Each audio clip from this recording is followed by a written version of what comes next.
মঞ্চ প্রস্তুত, সম্পন্ন সকল প্রস্তুতি। শাহজালাল বিমানবন্দর থেকে নয়াপল্টন, উত্তেজনা এখন তুঙ্গে। নেতাকর্মীদের সমুদ্র এখন ঢাকায়। দীর্ঘ অপেক্ষা ভেঙে রাজকীয় বেশে দেশে ঐতিহাসিক প্রত্যাবর্তন হচ্ছে বিএনপির ভারপ্রাপ্ত চেয়ারম্যান তারেক রহমানের।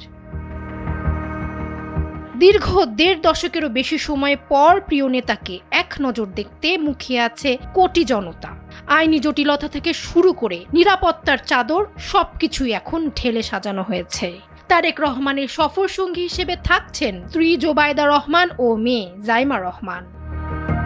তারেক রহমানের দেশে ফেরা নিয়ে নিরাপত্তায় আইন শৃঙ্খলা বাহিনীর পাশাপাশি কাজ করছে সেনাবাহিনী। দফায় দফায় গাড়িতে করে ৩০০ ফিটের মঞ্চ পরিদর্শন করতে আসছে সেনাবাহিনীর বিভিন্ন টিম। এছাড়া দেশের বিভিন্ন জায়গা থেকে মঞ্চের সামনে ভিড় করেছেন নেতাকর্মীরা। আগামী বৃহস্পতিবার লন্ডন থেকে নিয়মিত বাণিজ্যিক ফ্লাইটে সিলেটে হয়ে ঢাকায় আসছেন তারেক রহমান। বাংলাদেশ বিমানের ফ্লাইটে বেলা ১১টা ৫৫ মিনিটে হযরত শাহজালাল আন্তর্জাতিক বিমানবন্দরে অবতরণের কথা রয়েছে তার। তারেক রহমানের প্রত্যাবর্তনকে ঘিরে রাজধানীতে বইছে উৎসবের আমেজ।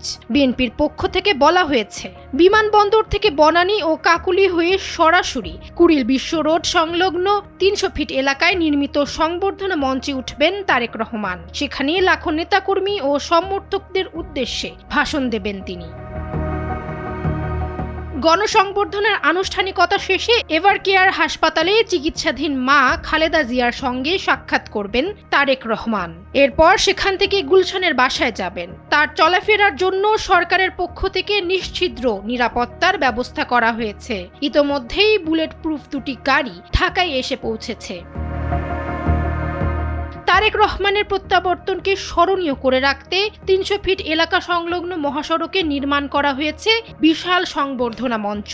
দিন রাত কঠোর পরিশ্রমে ব্যস্ত শ্রমিকেরা। গত রোববার দুপুর থেকেই মঞ্চ নির্মাণের কাজ শুরু হয়েছে। তৈরি করা হয়েছে ৪৮ ফুট বাই ৩৬ ফুটের বিশাল মঞ্চ। তারেক রহমানের দেশে ফেরা উপলক্ষে ২৫ ডিসেম্বর ১০ রুটে চলবে স্পেশাল ট্রেন। নেতাকর্মীদের ঢাকা আসা নিশ্চিত করতে নেওয়া হয়েছে এই বিশেষ ব্যবস্থা। নিয়মিত ট্রেনগুলোতে যুক্ত হচ্ছে বাড়তি কোচ, অর্থাৎ কোনো বাধা ছাড়াই দেশের প্রতিটি প্রান্ত থেকে সমর্থকরা সহজেই ঢাকায় আসতে পারবেন।